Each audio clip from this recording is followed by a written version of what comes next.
We've got Amie Stepanovich, who is a U.S. Policy Manager at Access. That's a non-profit organization focusing on human rights. She joins us live now from Washington, D.C. Thank you so much for being with us. Now, I just want to read you a line that's just come in from Reuters. The White House is calling on the Senate to ensure that the lapse in NSA surveillance programs is as short-lived as possible. Now, Stepanovich, does this mean that while the Freedom Act is being discussed and we have the parts of the Patriot Act being expiring, so does this mean that there's a point now that America is perhaps in danger because their counterterrorism program has not been, I suppose, fully agreed to? I don't believe so. We have many different authorities, surveillance authorities, available to the FBI and to the NSA under U.S. law. This is just a few different provisions. There are 3 provisions, actually, that are set to expire in about 2 hours.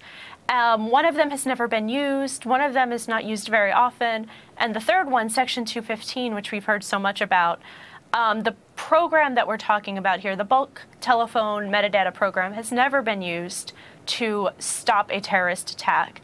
And actually, back when 215 first passed, the FBI had to find uses for the authority because they had so many other ways to get this information.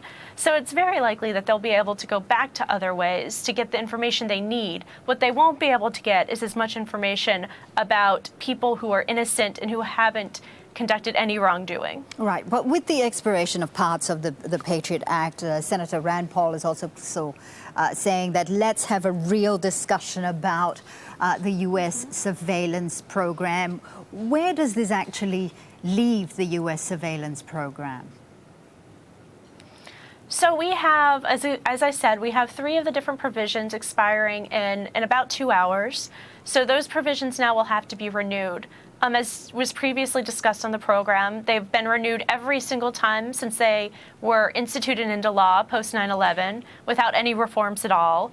There is a law that has passed out of the House, the USA Freedom Act, that poses significant reforms to not only Section 215, but other provisions. The Senate will now have to pass that in order for these authorities to continue. Without it, the authorities go away, and they'll have to use other authorities to conduct surveillance. Now, Amie, look, controversial laws were introduced in the aftermath of the September 11 attacks, and that was a time when there was a lot of fear, and that fear led to the need to act to protect U.S. citizens.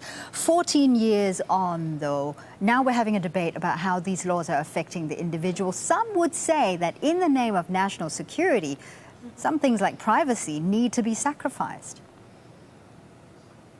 I actually don't think that's necessarily the case at all. In fact, you hear oftentimes that you have to balance privacy and security in order to find a path forward. The best path forward, I think, is pretty much agreed to by everybody who's an expert in this area, is to find a path that respects both privacy and security. So times when you are only conducting surveillance on people who you have reasonable suspicion are going to conduct an attack or are going to conduct a crime, because then you're only getting the information that you need that's germane to the security of the country, and it's not being crowded and having a lot of different white noise from innocent people who haven't done anything and likely will never do anything. You really want to focus in on those who are going to conduct criminal acts.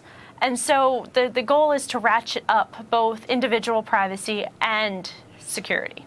Amie, thank you so much for making this clearer to us. Amie Stepanovich, the U.S. Policy Manager at Access.